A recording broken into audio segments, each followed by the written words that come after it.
In this video, I'm going to show you guys how to lay stone on a roof. So there's a couple different things you want to do here.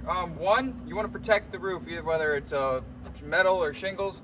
What I like to use on this shingle roof is these like mats. They're cheap, you know, they button together and they protect it from any stones that might fall off when you're laying, or any mortar that's going to fall off your trowel or your stone when you're laying them up the wall. The next thing that you're going to need to do is figure out the angle of your roof, you know, to keep your stones running level, okay? So the way I like to do that is using a piece of wood. So I get like something decently fat like this, okay? Put it here to rest. I put it right on this because we're gonna be laying on it. I like to keep a space between the shingles and wherever you're gonna lay the stone, so that's why I'm gonna do it on here. I don't like them to sit right on the shingles. Like a template, like to mark with. Cut all the stones the same way. I'll show you how I like to cut them so you're not making a bunch of little triangles. But anyway, first I start with this. Make sure it's plumb. Okay. So that's pretty weird, right? Now think about it like this. My stone is gonna lay on the template just like that, but lower. So I guess I could probably make it a little lower. So we'll move the line down. So it's pretty freaking weird. Okay, so what I'm gonna do is I'm gonna go cut this. I'll be right back.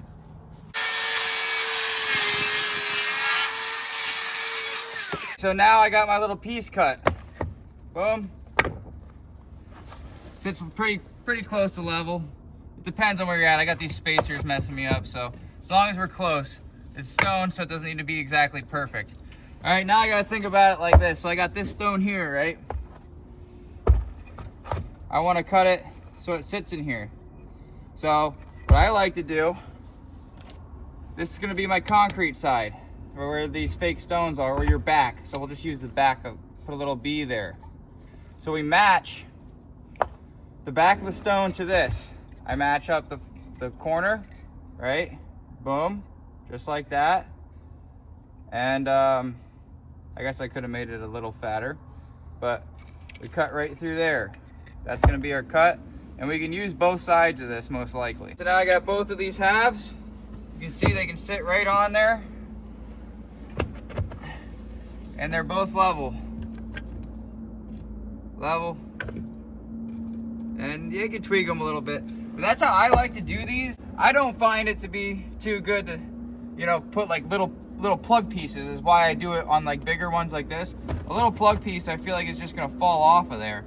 So I try to get them as big as possible. All right, just another example of marking it. So B to back, right? B, back, boom. I match the top, and I match the side here, all right? So that's what I want. That's why I cut it twice. So it's a double angle. That hits, boom. Take my pencil. Good. Okay, so I'm having a little bit of a problem. I can't get the height to match, and I can't get it level. So I thought I was messing up with my template, but they actually work. Like I had to relay this one. They actually work up there. However it goes, close. But right here I'm having some dilemmas, so I'm just gonna take a minute, fix this, and I'll reuse these pieces that I already cut up higher. Okay, after several attempts of trying to get this cut the right way, just because the weird transition to start the roof, I used the biggest rock I possibly could, and you know, it fits there good, and pretty close to level. I can shim it up, doesn't need to be perfect, but finally ready to lay my first rock over here. And all the cuts that I failed with, I can you know, put them right up the rest of the roof.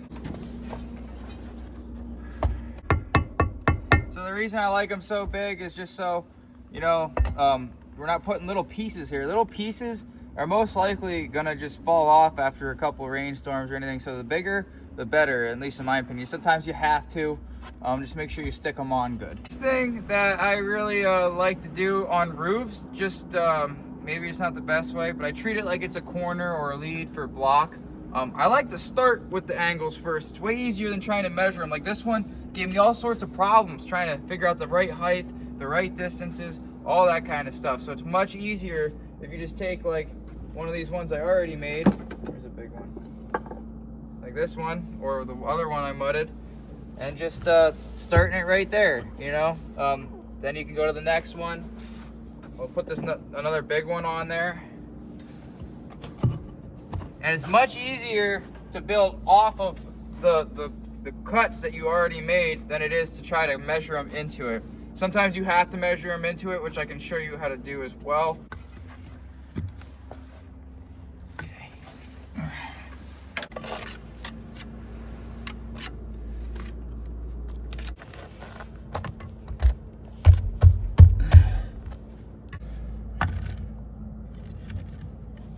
Okay, so I'm up to the top of the corner, or the roof line here.